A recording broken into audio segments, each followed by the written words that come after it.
एक गांव में दो लड़के रहा करते थे। उन दोनों में बहुत गहरी दोस्ती थी। उन दोनों की दोस्ती की बात पूरे गांव में हुआ करती थी।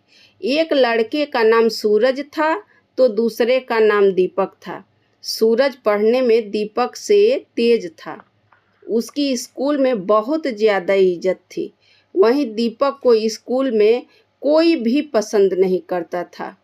समय बीतता है, सूरज पढ़ाई में तेज होता है, जिसके कारण उसका सिलेक्शन एक बड़े कॉलेज में हो जाता है। वह अपने गांव को छोड़कर शहर चला जाता है। अब दीपक अकेला हो जाता है। उसे कुछ भी समझ में नहीं आ रहा होता है कि वह क्या करे। एक दिन वह अपने गांव में एक अमीर व्यक्ति से मिलता है। वह व्यक्ति गांव के सबसे अमीर व्यक्ति थे, पर वह अमीर होने के कारण किसी को पसंद नहीं करते थे। वह सभी को नीचा दिखाते थे। दीपक को भी उन्होंने काफ़ी नीचा साबित किया। दीपक को यह बहुत ज़्यादा बुरा लगा। उसने अमीर व्यक्ति को एक वादा दिया। दीपक ने कहा, आने वाले 5 साल में मैं पूरे जिले का सबसे अमीर व्यक्ति बनकर दिखा दूंगा। यह सुनकर उस अमीर व्यक्ति ने दीपक का और ज़्यादा मजाक बनाया।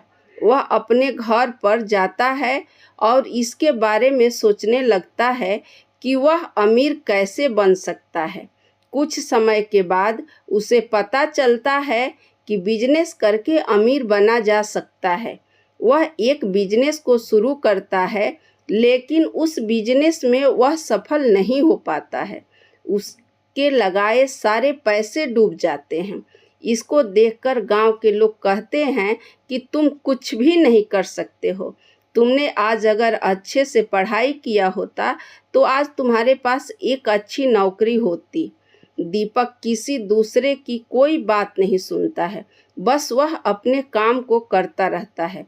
करीब 15 नए बिजनेस को करता है, लेकिन हर एक बिजनेस में वह असफल हो रहता है। इस तरह से करीब 2 साल गुजर जाते हैं। उसका कोई भी बिजनेस नहीं चलता है, लेकिन जितना उसने सीखा होता है वह इतना कभी इतने कम समय में नहीं सीख पाता। वह अब एक नए बिजनेस की शुरुआत करता है। यह बिजनेस था जूता चप्पल बनाने का।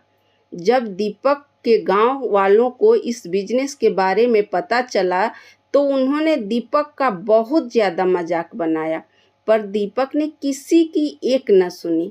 समय बीतता रहा।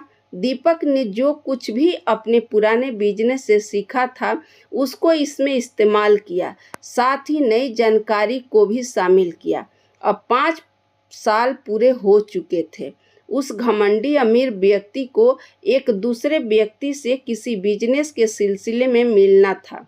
जो व्यक्ति इस घमंडी व्यक्ति से अमीर था वह खुद ही घमंडी व्यक्ति के घर आता है। हम आपको बता दें कि वह उसका घर दीपक के गांव में था। अब तक सूरज भी अपनी पढ़ाई करके गांव आ चुका था। अभी तक उसे कोई अच्छी नौकरी नहीं मिली थी। वह अभी नौकरी की तलाश कर रहा था। एक दिन करीब 25 गाड़ी एक के पीछे एक सूरज के गांव आ रही थी। उस घमंडी के दरवाजे पर गाड़ियां रुकी। वह घमंडी व्यक्ति और ज़्यादा घमंड कर रहा था कि उसके जिले का सबसे अमीर व्यक्ति उसके घर आया है। लेकिन वह देखता है कि उस गाड़ी से दीपक उतरता है, जो कि अब एक बहुत ही अमीर व्यक्ति बन चुका था। यह देखकर उस घमंडी व्यक्ति को वह बातें याद आ जाती हैं जो उसने दीपक को कही थी। अपनी कही बातों से वह बहुत शर्मिंदा था। यहाँ पर दीपक उस अमीर व्यक्ति से उसका बिजनेस खरीदने आया था, जो बिजनेस अब डूब रही थी। दीपक सूरज से भी मिलता है।